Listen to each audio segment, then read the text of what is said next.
Bismillah. Assalamualaikum warahmatullahi wabarakatuh. Sabahul khair. Kaifa halakum jami'an? Bi khairin. Alhamdulillah.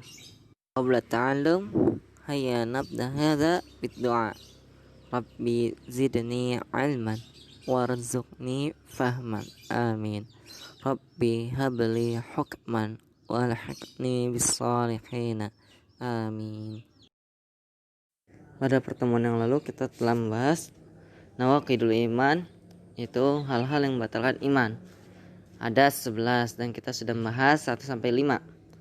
Nah, kita murojaah sebentar inti dari pembatal keimanan. Yang pertama, mengingkari rububiyah Allah. Yang kedua, sombong serta menolak beribadah kepadanya. Yang ketiga, menjadikan sesuatu sebagai sembahan selain Allah. Yang keempat, menolak sesuatu yang ditetapkan Allah dan Rasul-Nya. Yang kelima, mendustakan Rasulullah Sallallahu Alaihi Wasallam tentang sesuatu yang beliau bawa. Untuk penjelasan silakan rujuk video pekan sebelumnya. Baiklah, kita menuju pembahasan yang keenam, hal yang membatalkan keimanan yang keenam, yaitu berkeyakinan bahwa petunjuk Rasulullah Sallallahu Alaihi Wasallam tidak sempurna, atau menolak suatu hukum syariat yang telah Allah Subhanahu Wa Taala turunkan kepadanya, atau meyakini bahwa selain hukum Allah itu ada yang lebih baik atau lebih sempurna atau lebih memenuhi hajat manusia, ataupun meyakini kesamaan hukum Allah dan Rasulullah dengan hukum yang lain, dan ini sangat tidak diperbolehkan, sebagaimana Allah Subhanahu wa taala berfirman dalam surat An-Nisa ayat 60. Silakan dibuka mushafnya dan dibaca terjemahannya, yang mana intinya adalah berhakim kepada togut, padahal Allah Subhanahu wa taala telah melarang ataupun menyuruh kita untuk mengingkari togut tersebut.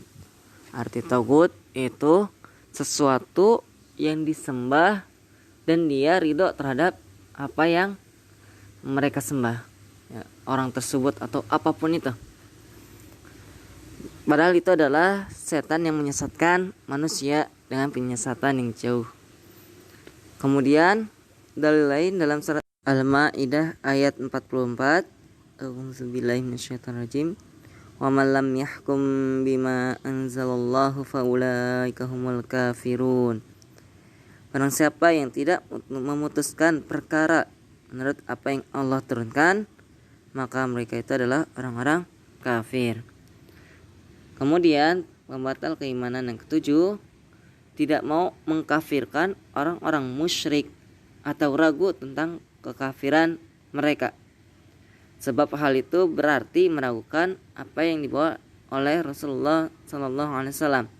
Dalilnya di dalam surat Ibrahim ayat 9. Allah Subhanahu Wa Taala berfirman, "Qalu inna kafarna bima ursiltum bihi wa inna lafi syakkim mimma tad'unana ilaihi murib."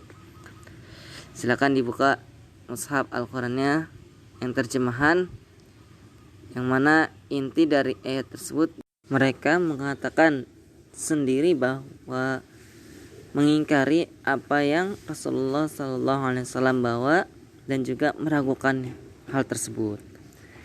Pembatal keimanan yang ke-8 yaitu mengolok-olok atau mengejek-ejek Allah Subhanahu Wa Taala atau Al-Quran atau agama Islam atau pahala dan siksa dan yang sejenisnya, ataupun mengolok-olok Rasulullah Sallallahu Alaihi Wasallam atau seorang nabi, baik itu gurauan maupun sungguhan, sebagaimana Allah Subhanahu Wa Taala telah berfirman di dalam surat At-Taubah ayat 65 dan 66. Silakan di muka mushaf terjemahannya, yang intinya adalah ketika mereka ditanya tentang hal tersebut, mereka menjawab itu adalah senda gurau dan main-main saja. Padahal ayat-ayat Allah pun tidak boleh untuk dijadikan olok-olok ataupun ejekan. Pembatal keimanan yang kesembilan, membantu orang musyrik atau menolong mereka untuk memusuhi kaum muslimin. Allah Subhanahu wa taala telah berfirman di dalam surat Al-Maidah ayat 51. Silakan dibuka mushaf terjemahannya, yang mana intinya adalah kita tidak boleh mengambil pemimpin dari kalangan orang Yahudi maupun Nasrani. Ya, karena ketika hal tersebut dilakukan itu sama aja termasuk golongan mereka. Kemudian di keimanan yang ke-10, meyakini bahwa orang-orang tertentu boleh keluar dari ajaran Rasulullah. Nah, ini tidak boleh dan juga tidak wajib mengikuti ajaran beliau.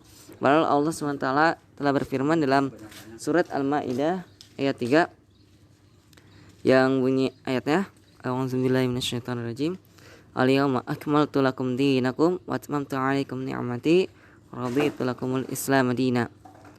Pada hari ini telah kusempurnakan untukmu agamamu dan telah kucukupkan kepadamu nikmatku dan telah kuridai Islam itu menjadi agama bagimu.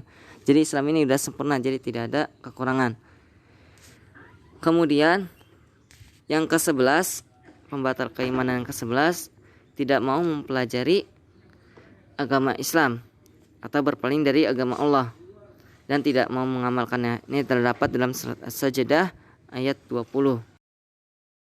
Alhamdulillah telah selesai pada pembahasan pertemuan kali ini. Baiklah, kita tutup dengan doa kafaratul majlis. Subhanakallahumma bihamdika asyhadu an la ilaha illa anta astaghfiruka wa atubu ilaik. Assalamualaikum warahmatullahi wabarakatuh.